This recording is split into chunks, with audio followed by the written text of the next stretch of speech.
योगी सरकार ने मस्जिदों से लाउड स्पीकर उतारने के दिए आदेश। तेज आवाज में लाउड स्पीकर बजाने वाले धर्मस्थल आएंगे निशाने पर। मंदिर हो या मस्जिद, तेज आवाज पर हटाए जाएंगे लाउड स्पीकर। जिन्होंने ली है परमिशन, उन्हें ही लाउड स्पीकर बजाने के आदेश।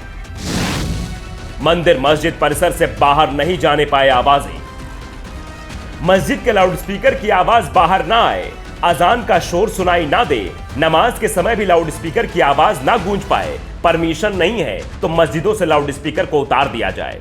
यह आदेश है यूपी सरकार का। वैसे आदेश की जद में मंदिर भी हैं, लेकिन योगी आदित्यनाथ की सरकार से प्रदेश का मुसलमान डरा हुआ दिख रहा है। मस्जिदों में लगे स्पीकर की जांच हो रही है, परमिशन है या नहीं, इसे लेकर सवाल जवाब हो रहे हैं। परमिशन के कागज मांगे जा रहे हैं। जिन्होंने परमिशन नहीं ली है, उन धर्मस्थलों से लाउड स्पीकर उतारे जा रहे हैं। योगी सरकार के डर का ही असर है कि अब तक हजारों लाउड स्पीकरों की आवाज कम हो गई है। पूरे शहर में गूंजने वाले लाउड स्पीकर की आवाज अब मस्जिद और मंदिर के परिसर के बाहर तक नहीं जा पा रही है। 100 से ज्यादा लाउड स्पीकरों को उतारा जा चुका है।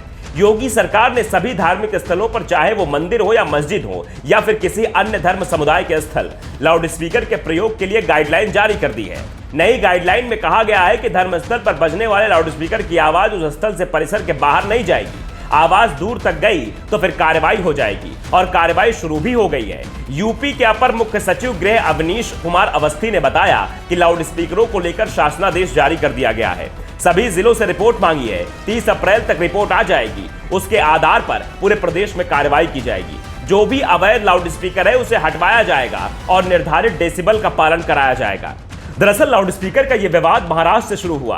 महाराष्ट्र नवनिर्माण सेना के अध्यक्ष राज ठाकरे ने इसे तुरंत लपक लिया। उन्होंने 3 मई तक का समय राज्य सरकार को दिया, धमकाया, अगर सरकार ने कार्रवाई नहीं की तो हम करेंगे। लाउड स्पीकर को या तो आप बंद करें, नहीं तो हम करेंगे। महाराष्ट्र में इसे लेकर जमकर राजनीति हो रही है। सरकार बैकफुट पर दिख रही है, लेकिन लाउड स्पीकर का विवाद थम नहीं रहा है। महाराष्ट्र के बाद यह विवाद कर्नाटक पहुंच गया। कर्नाटक में सरकार बीजेपी की है और सरकार दावा कर रही है कि सुप्रीम कोर्ट ने जो आदेश दिया था उसका पालन कराया जाएगा। ऐसे में यह समझना भी जरूरी है कि सुप्रीम कोर्ट ने क्या आदेश दिया था।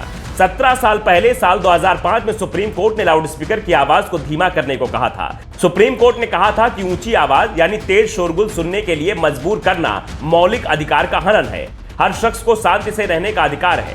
लाउड स्पीकर या तेज आवाज अपनी बात कहना अभिव्यक्ति की आजादी के अधिकार में आता है, लेकिन यह आजादी जीवन के अधिकार से ऊपर नहीं हो सकती। किसी को भी इतना शोर करने का अधिकार नहीं है कि पड़ोसी और दूसरे लोग परेशान हो जाएं। कोर्ट के इसी आदेश के पालन का दावा अब योगी सरकार कर रही है। लाउड स्पीकर मंदिर मस्जिद सभी से उतारे जा रहे हैं, लेकिन विपक्ष दावा कर रहा है कि निशाने पर एक ही समुदाय ही चल रहा है। मस्जिदों पर सरकार और प्रशासन की नजर है, जबकि दूसरा समुदाय अभी भी अपनी मनमर्जी कर रहा है। सरकार भी सिर्फ एक समुदाय को टारगेट कर रही है। दूसरी ओर योगी सरकार का दावा है कि नियम सभी के लिए है, और सिर्फ लाउड स्पीकर पर ही रोक नहीं है, बल्कि हर तरह के धार्मिक जुलूस पर भी सरकार ने रोक लगा रखी है। शोभा यात्रा हो या कोई और, इसके लिए पहले प्रशासन की परमिशन जरूरी है। Bureau report, the such.